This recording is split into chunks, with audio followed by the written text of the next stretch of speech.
Hello, I'm Adam from TartyBikes, and here's our guide to frames. The first area of the frame we're going to look at is the head tube, right at the front of the frame. This one uses an internal style headset, where the cups and the bearings are pressed inside the head tube and hidden out of sight.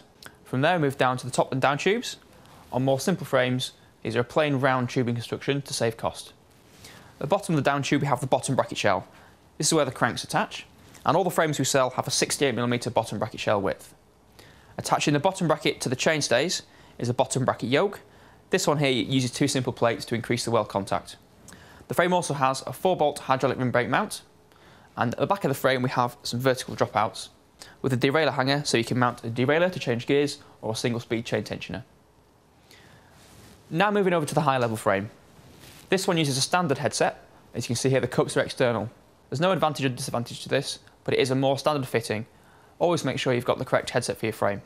Because this is a lightweight frame, we also have a hole cut in the head tube to save a bit of weight. Again, moving down the frame, this time we have an oval profile for the top tube to make it a bit stiffer, and a nice fancy hydroform down tube. This allows the tube to be thicker at the ends where it welds into the other tubes, and thinner in the centre to save weight. You can also add some quite nice details here as well. The one downside of a thinner tube is that it can be easy to damage.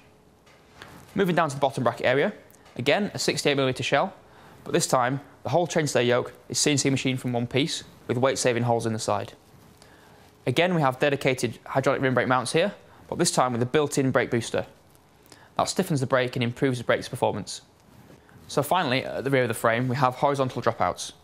This allows the use of snail cams for tensioning the chain, which is the simplest and neatest way of doing it when you use a single speed setup.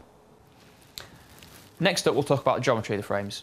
We'll talk about 26-inch bikes specifically, and all this information applies quite closely to 24-inch bikes. We also have a separate 20-inch section on our website if you're after a 20-inch frame. So the first area of geometry we'll talk about is the wheelbase.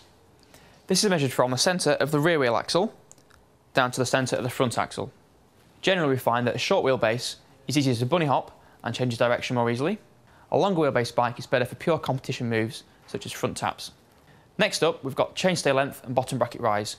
We're going to group these two together because they're quite closely linked. So the chainstays are measured from the centre of the rear wheel axle again, this time to the centre of the bottom bracket shell.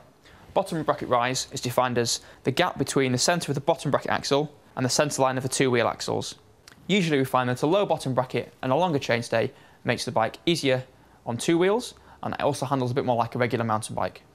A higher bottom bracket and a shorter chainstay makes the bike more agile on the rear wheel and also offers improved ground clearance.